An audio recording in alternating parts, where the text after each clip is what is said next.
చూస్తున్నారు కదా, మనకు బాగా ఆరిపోయినాయండి మిర్చి అయితే. ఇంకా మజ్జిగ మిరపకాయలు అంటారు కదా. ఇప్పుడైతే నేను ఫ్రై చేసి చూపిస్తున్నాను. నూనె బాగా వేడెక్కింది. కొద్దిగా మంట తగ్గించిన తర్వాత మిర్చి అయితే యాడ్ చేద్దాము. ఇప్పుడు దీన్ని బాగా ఫ్రై చేద్దాము.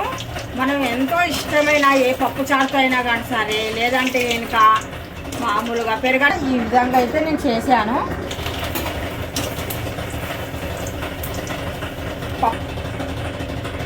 ఇప్పుడు స్టవ్ అయితే ఆపేద్దాం.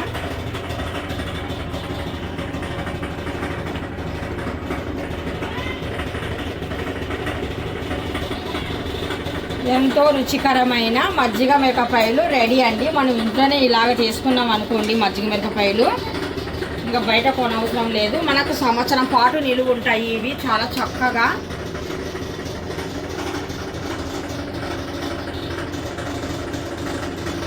చూస్తున్నారు కదా, ఇవైతే రాయలసీమ నుండి తెచ్చిన మిర్చి అండి. ఇవైతే ఇంకా మనకు మజ్జిగ మిరపకాయలకు చాలా బాగుంటాయి. మనం ఇలాగా మంచిగా పొడువుగా, అంటే వంక టింకరగా లేకుండా పొడుగున్న మిర్చీలు అయితే తెరుకోవాలి. ఇవైతే ఇంకా మనకు ఎక్కువ కారం కూడా ఉండవు. మజ్జిగ మిరపకాయలకు సూపర్. ఏ స్టేజ్ ఉండేది పక్కన తీసేసాను. చూస్తున్నారు కదా, కొద్దిగా డ్యామేజ్ అయిపోయి వంక టింకరగా ఉన్న మిరపకాయలు పక్కకు పెట్టేశాను. ఇప్పుడైతే ఈ మిరపకాయలను ఒక గిన్నెలో వేద్దాం. మిరపకాయల కింద కొద్దిగా సాల్ట్ అయితే యాడ్ చేస్తున్నాను. ఎందుకంటే ఇంకా పంటలో మందులు అవి వేసి పండించింటారు కదా, అందుకనేసి మనము కొద్దిగా సాల్ట్ వేసి శుభ్రం చేసుకుంటే చాలా బాగుంటుంది. అందుకనేసి కొద్దిగా సాల్ట్ అయితే యాడ్ చేస్తున్నాను. ఇలాగా యాడ్ చేసిన తర్వాత ఇలాగ రెండు చేతులతో బాగా కిందికి పైకి ఒకసారి కడుపుకుంటే చాలు. శుభ్రంగా ఉన్నాయి ఇవి.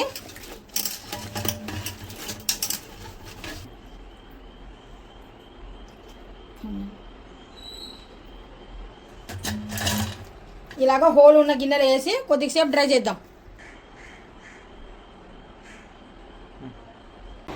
మిరపకాయలు అయితే బాగా ఆరాయి. ఇప్పుడైతే ఇంకా కటింగ్ అయితే చేసేస్తున్నాను. ఇలాగా అన్ని మిర్చీలు ఇలాగే కటింగ్ చేసేసుకొని ఒక డబ్బాలు అయితే ఇలా వేసేద్దాము. మొత్తానికి ఇలా చేసుకున్నాం అనుకోండి, వేసవి కాలంలోనే మనకు ఇవి బాగా ఆడతాయి. అందుకనేసి వేసవి కాలంలో చాలామంది మజ్జిగ మిరపకాయలు అయితే వేసుకుంటారు.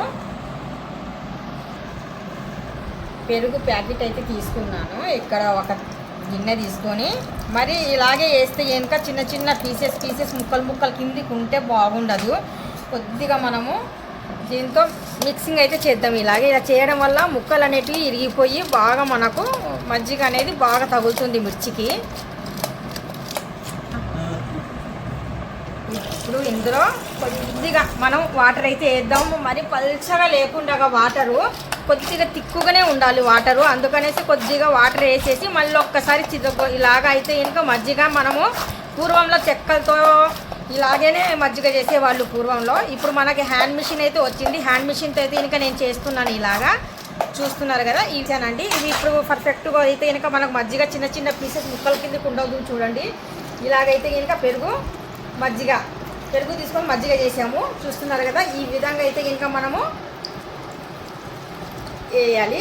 వేసిన తర్వాత మరి ఎక్కువగా వాటర్ వేసినా కానీ సరే బాగుండదు. అందుకనేసి ఎక్కువగా వాటర్ అయితే వేయొద్దు. ఇప్పుడు ఇందులో కొద్దిగా మనకు సరిపోయినట్టుగా సాల్ట్, మరీ ఎక్కువగా ఉప్పు అయితే ఇంకా బాగుండదు. ఉప్పు తిన్నట్టుగా ఉంటుంది. ఉప్పు కొద్దిగా తక్కువ ఉన్నా పర్వాలేదు, కానీ ఎక్కువ ఉన్నట్టుగా అయితే చూసుకోకండి. ఉప్పు చాలా మాత్రమే చాలు ఉప్పు అయితే ఇంకా.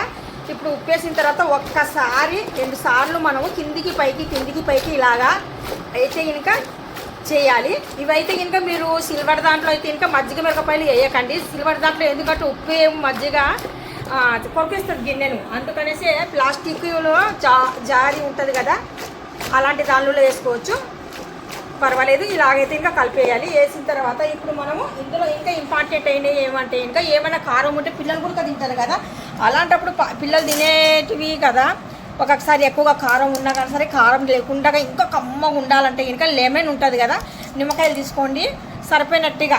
అంటే 2 కావాలన్నా 3 కావాలన్నా దీనికి మన కేజీకి కొద్దిగా అయితే తక్కువ అయితే తీసాను. అంటే ఒకటి ఇంకరికి ఉండేటి వల్ల తీసేసాను.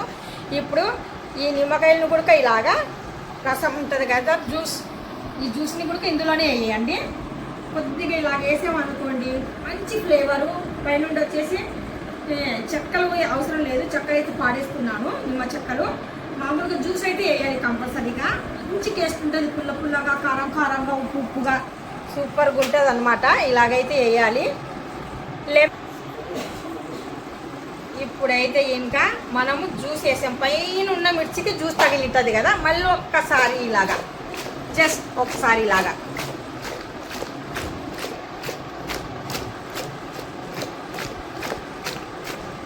చూస్తున్నారు కదా. ఇప్పుడైతే ఇంకా కింద అడుగున మజ్జిగ ఉంది. మనం రోజు ఉదయం పూట మళ్ళీ ఉదయం ఒకసారి అయితే చూపిస్తాను. ఇప్పుడు మూసి పెట్టేద్దాము. బాగా మగ్గుతాయి అన్నమాట. నైట్ అంతా వదిలేస్తే ఇలాగా మజ్జిగ అయిపోయేంత వరకు చూపిస్తాను. ఒక్కరోజు క్లియర్గా చూపిస్తాను, మార్నింగ్ చూద్దాం ఒకసారి. చూస్తున్నారు కదా, మిరపకాయలను నేను ఇలాగా కిందికి పైకి కిందికి పైకి కిందికి పైకి చేసేసి రాత్రంతా ఊరబెట్టేసిన తర్వాత మార్నింగు ఈ మిరపకాయలు కొద్దిగా కవర్ తీసుకొని, మంచి కవర్ తీసుకొని ఇలాగ కొద్దిగా దూరంగా వేసామనుకోండి, ఇలాగే ఎండ బాగుందనుకోండి, మనకు 3 days అయితే చాలు.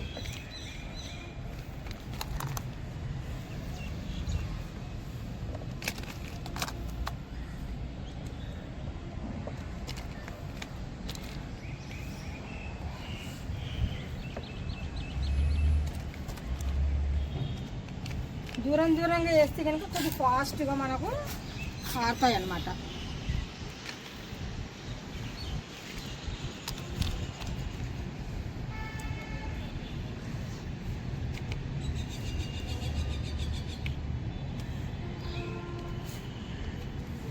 చూస్తున్నారు కదా, ఈ మాదిరిగా వేయాలి. పెరుగు ఉంటుంది కదా, మజ్జిగలాగా చేసుకున్నాం తిక్కుగా.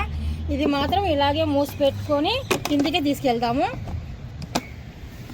ఇవైతే ఇలాగ వదిలేద్దాము. ఒక రాయి పెట్టేసాం అనుకోండి, నీట్గా కవర్ లేకుండా బాగా ఆరిపోతాయి. ఇలాగ మనం ఒక 3 days వరకు ఇంకా ఇదే పని. తీసిన తర్వాత ఇందులో వేయడము, మళ్ళీ ఆరబెట్టడము. ఈ మజ్జిగ అయిపోయేంత వరకు కంప్లీట్గా అలాగే చేద్దాం. ఈ రోజు అయితే రెండో రోజు చూస్తున్నారా, కలర్ ఎంత బాగా వచ్చాయి. ఎమ్మి కలర్ వచ్చాయి. ఎండ ఉంటే బాగుండండి. ఎండ అయితే ఇంక ఇప్పుడు లేదు, కరెక్ట్గా 2:30-3 అవుతుంది. అస్సలు ఎలా ఉందంటే ఇప్పుడు మాకు వర్షం వస్తానేమో, అందుకనేసి తీసేద్దామని వచ్చేసాను.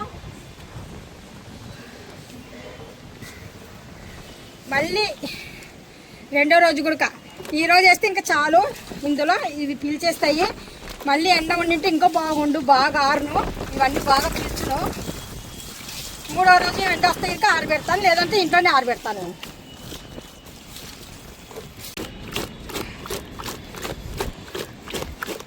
చూస్తున్నారు కదా, ఇంకా మజ్జిగ మొత్తానికి లాగేసింది. ఇంకా సాయంత్రం వరకు అలాగ ఆరిపోతే ఇంకా బాగుండు. కలర్ అయితే ఎమ్మిగా వచ్చాయి కదా, ఇలాగ పర్ఫెక్ట్గా చేయాలి. అయిపోయింది. మళ్ళీ 3వ రోజు రేపు ఎండ ఉంటే ఆరబెడతాను.